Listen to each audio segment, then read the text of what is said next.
my take on Viking Age leatherwork, but I realized that you can't really do a project like that until you have the basics of pattern drafting. So today's tutorial will be on pattern drafting. The project that I'm drafting a pattern for today will be a frog for these wooden wasters. As well, you can also use that same pattern, just slightly modified, to make a drinking horn holder. The opening is just a little bit larger to accommodate the horn. So, let's get started. Some tools that will make things definitely easy for you. If you're measuring any curved surfaces, a cloth measuring tape is very handy. You can get that at any fabric supply place, or dollar stores and pharmacies have them too. Some kind of a ruler. I like the metal ones because of how accurate the edges are. The edges are a lot harder, so they don't deform as easily. The plastic one, you can see through it, so it can give you a little bit more accurate of a measure. The next thing you'll need is something to give you a 90-degree angle if you don't trust your eyeballing skills. I usually don't use one, but it's good to have one on hand just in case. And the last thing that you'll definitely need is something to draw with, either a pen or a pencil. Pencils are good because you can erase them. I find pens glide a little easier and make my drafting just a little bit smoother. The final thing that you could use, if you don't trust your freehand skills for curves, there's something out there called French curves. They're basically a plastic or metal set that's shaped something like an S. And basically you line up the curve to where you want it, and you can use it to draw more accurate curves. There's also a curve drawing tool that's the ones that I know of are blue, and it's basically a flexible thing that you bend into the curve you want and then trace around it. I don't use those because I just rely on my freehanding skills. Sometimes it pays off, sometimes it doesn't. No, and that's it for the tools you need. So we'll start with the part that goes around the object that we're trying to make the holder for. We'll start by measuring around where we want the holder to sit. In this case, on the waster, it'll be right below the guard. And if you're doing it on a drinking horn, you want to do it probably about an inch or two below the lip. So with this, it's easiest to use the flexible or the cloth measuring tape, and it's about 4 3/4. I like to start off with the paper folded, so that way if I do any curves and all that or anything, and as I'm drafting it, it just makes sure that it's symmetrical on both sides. The depth of this is going to be determined by this cardboard shield. It has a design on it for the re-enactment company that I'm with, and we're going to actually use this for another project. So, and then I'm going to tool this design from this card onto the leatherwork when it's done. So it's dictated by that design, which is 2 1/4 across. So you'd start by marking the 2 1/4 on here. So we lay this against the edge that's folded, and I like to go an inch in instead of working from the end of the ruler because it's a little more accurate. So I mark where 1 inch is, and then I go up 2 1/4, which is up to 3 1/4 on the ruler, and I put a mark. Now, it's just to make sure that it all fits, I just like to sit that in there, roughly where it'll go. And because I want to put a curve on the bottom edge of this, I'm going to just very loosely trace the edge of the card, just to make sure that I don't cut into where the card design is going to sit. So then I go over the distance of halfway around the object. In this case, that makes it 2 3/8. So if I line up 2 3/8 with the edge of the ruler, and I kind of just do a little bit of a guesstimation for square, And then same on the bottom. This one doesn't have to be as dark because it's just going to be redrawn over with a curve anyway. So then to the end of the ruler. Now if I did it right, I should have 2 1/4 or close to. And I do. So I can cap the end. Now for the curve, I want to go in about 3/8 of an inch from the end to make sure that when I go to punch holes in this to secure it, I have enough meat down at the bottom to actually be able to secure it properly. So 3/8 of an inch in. So with this curve, I kind of want to follow just the gentle curve of this a little bit, travel it up, and then just bring it right back down to mark. And if you don't get it right the first time, you can always go over it again, make it a little more smooth.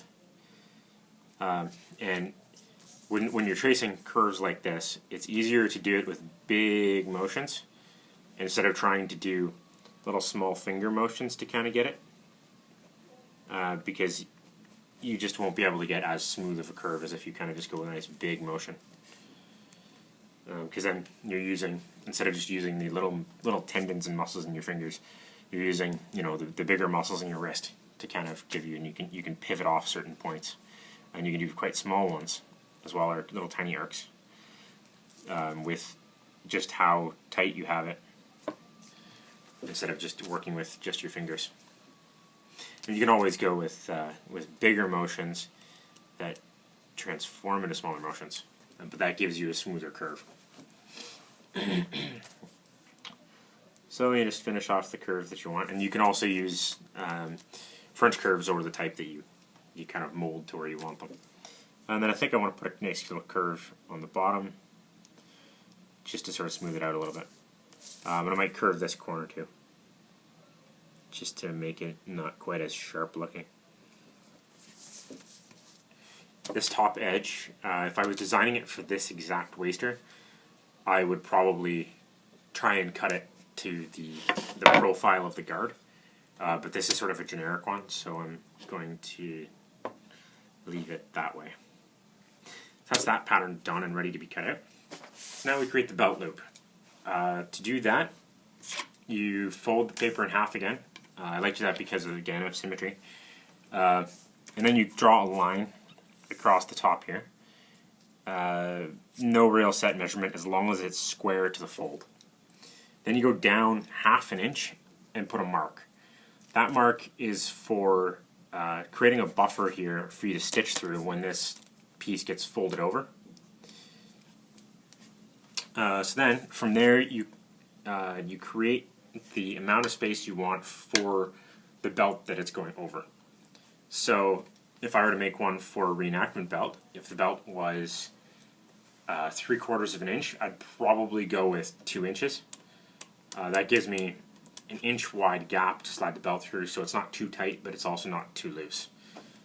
Because this one might be worn with a modern belt, I'm going to go down 4 1/2, which will give me a gap of 2 1/4, which should accommodate pretty much any belt anyone is going to want to put this on. So then I'm going to go down to 2 1/2 and put a mark.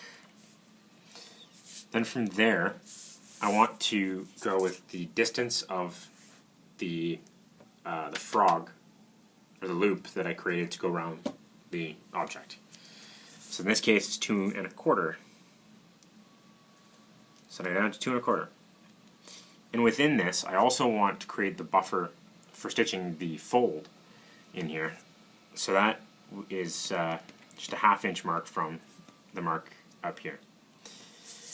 Now you go along and you draw across the piece of paper again at every mark, making sure that you're square with the paper. If you don't trust your ability to keep the ruler square and you don't have a square or a triangle, one thing you can do is measure down the other side of the paper the same measurements and then just connect your marks. That's a good way to keep accuracy. So now the next step is to figure out what dimension you want everything to be. In this case, I think I'm actually going to do an interesting design where you're essentially creating sort of a scalloped look to the part that is going to be folded over. So in the end, it kind of has a wide top that comes in to the spot with the belt hanger. So your object is hanging through here, and it has a nice little look to it. So to do that, I do have to add an extra mark, which is the center mark, essentially. And so that is 4.5. So I have to go to 2.25 to get my center.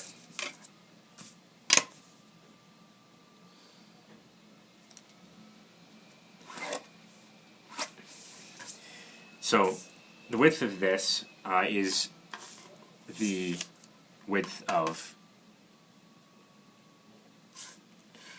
the width of this is just determined by the fact that it has to hold this part together. It just has to hold this part together at the back. So it can be very narrow if you want it to be held very tightly. If you want it a little bit extra, you can make it wider. I'm going to make it 2 inches. Seems like a good number. So I just mark it off at 1 inch, and then when it's cut it becomes 2. And then I go up through here, because this part is actually going to be stitched along with this. So then I mark this part at 1 inch as well, and then I connect my lines, connect my dots.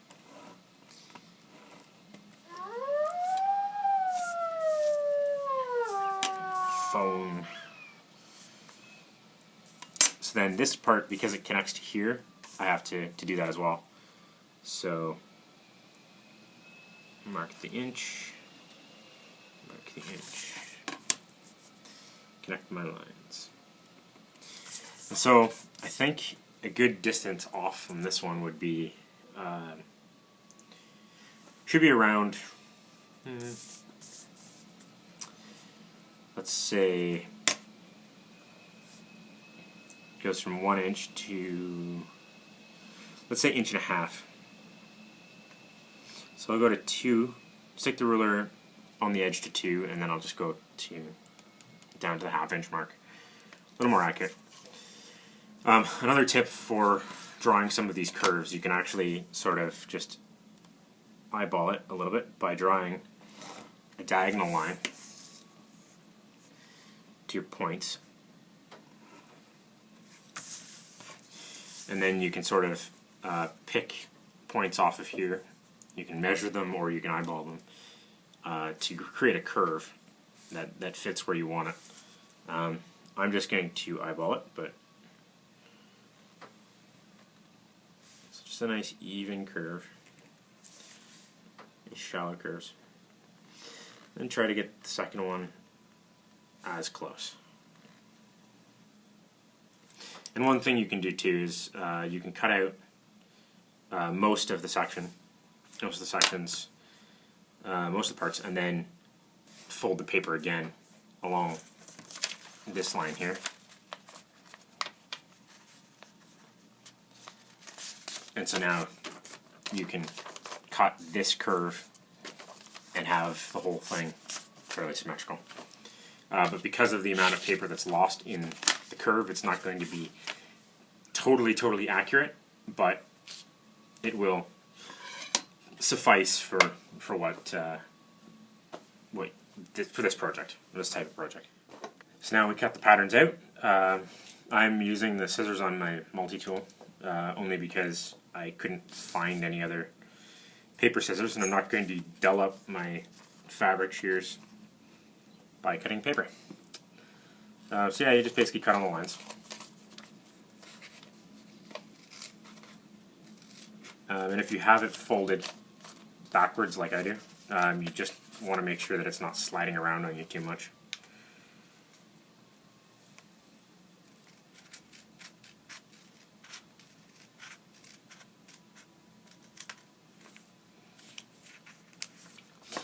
And once it's past the curve, you hand unfold it so that you're not cutting too much into stuff that you need to have to line up properly. I kind of goofed a bit there, but that's okay. Because this gets traced onto leather anyway, and you can sort of fix things after, and then basically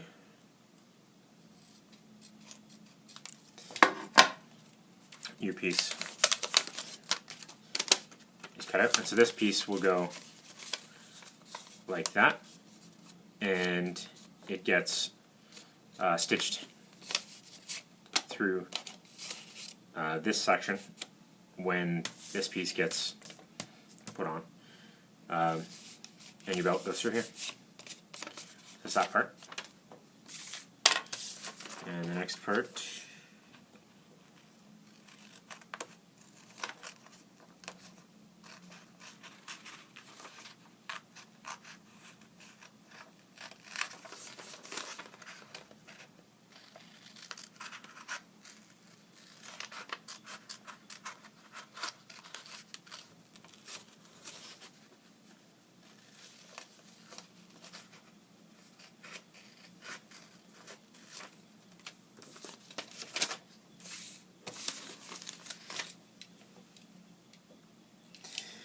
so the good thing about doing it with the paper, instead of drawing it right on the skin or right on anything, is that you can actually now test fit the parts. So if this was just the piece that I was making, I could test fit it all together to see how these pieces interact, if they look good together, if they work sort of the way they're intended, if this piece, this circular piece will fit on it. And in this case, the big thing is if it actually fits on the sword, which it does. So that's good, and there's enough wiggle room there that you can actually draw the sword. So that'll be a bonus. Cool. So that's sort of the very basics of drafting patterns. You can then use that to make pieces of armor, or sometimes clothing, obviously. Sometimes you can even use that to prototype things in paper before you make it in something else. It's a fairly handy skill to have, and it's just something that needs to be practiced. And it works with a lot of things, and it even helps you draw out things that are in your head that you can't quite realize in 3 dimensions, just from the get-go. So then it allows you to put it down on paper, so that then you can sort of figure out how things will interact before you do any cutting, do any bending, shaping, sculpting, anything like that. So that is that, and next week I will do the full leatherworking video. I'll actually be working on this project, finishing it up. I'll do everything from how you lay out the pieces and cut it out on the hide, and do all the tooling and everything. I warn you, it may end up being a 2-parter, or more. But, yeah. So, thanks for watching.